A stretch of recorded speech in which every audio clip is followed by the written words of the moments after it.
Good morning viewers, you are still with me Uswatun from GTV, Friday 12 February 2021. For 5 minutes more, I will accompany you to listen to some bright news, some actual news and some less news in this sunny morning.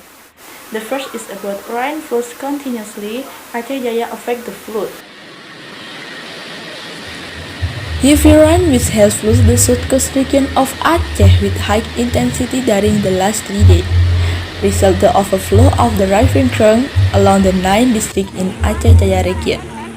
Thousands of homes flooded in District Jaya, District Indra Jaya, District Setia Bakti, Daru, and District Panga.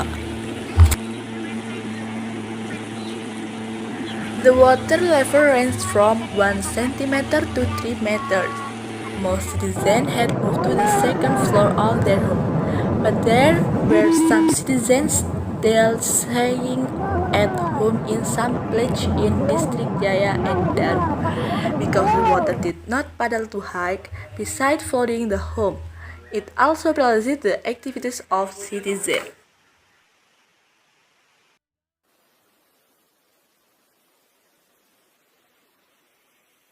According to the officer of the Regional Disaster Management Agency of Aceh Jaya, Muhammad Aldi, until now there have been no fatalities in this incident, while material losses are estimated at hundreds of millions of dollars. The aids have been provided through Regional Disaster Management Agency in supplying rice, blanks, and clothes.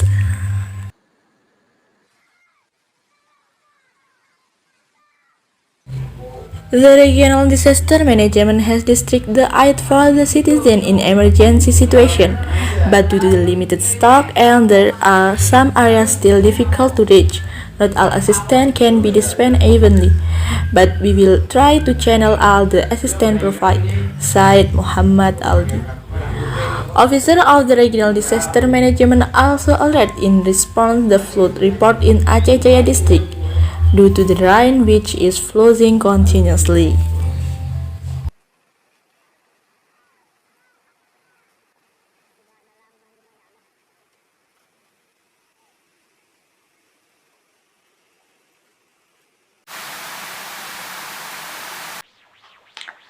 Okay, that is the TV morning news for this Friday. Thanks for watching. I'm Uswatun Have a great day and see you. Bye bye.